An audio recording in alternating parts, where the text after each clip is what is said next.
Et c'est avec vous, Michael Elmidoro. Malgré la pluie qui ne cesse de tomber, la préfecture des Yvelines prolonge l'arrêté concernant les restrictions de l'usage de l'eau.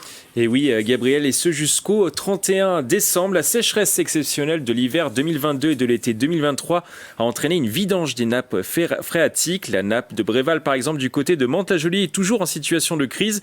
Elle n'arrive pas à se recharger malgré les dernières averses. Ainsi, la zone centre des Yvelines est en situation de crise. Le reste du département se trouve, lui, en situation de vigilance. Pour rappel, les habitants qui se trouvent dans la zone d'alerte maximale ont interdiction d'arroser leur pelouse, leur potager ou même de remplir leur piscine.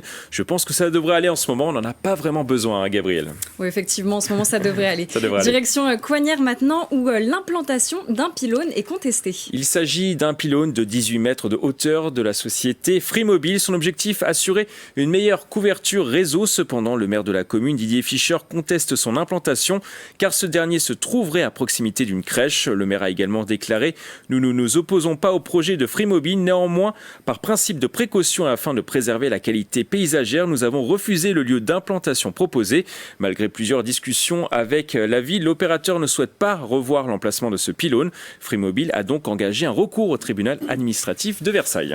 On poursuit ces informations, Michael, avec de la bière Made in Yvelines. On vous en avait déjà parlé l'année dernière. Dans les Yvelines, se brasse une bière 100% artisanale baptisée La Petite Sœur. Elle est située à Sartrouville. Au sein de cette brasserie, Vanessa Collin, la jeune fille de 20 ans, a confectionné une bière ambrée à la carotte.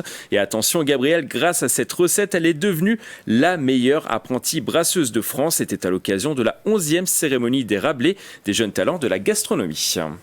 À retenir également, Michael, l'élection du Mister Île-de-France, ça avait lieu ce week-end. Et parmi les 14 candidats, 2 Yvelinois originaires de Trappes et de Vélizy-Villacoublay participaient, comme Martin Auberger. On écoute son interview au micro de Jessie Willens, de nos confrères de Radio Sensation. Alors, je vais défendre la santé mentale de chaque individu. Je vais pousser les gens à aller de l'avant, à croire en eux et à avoir confiance en eux.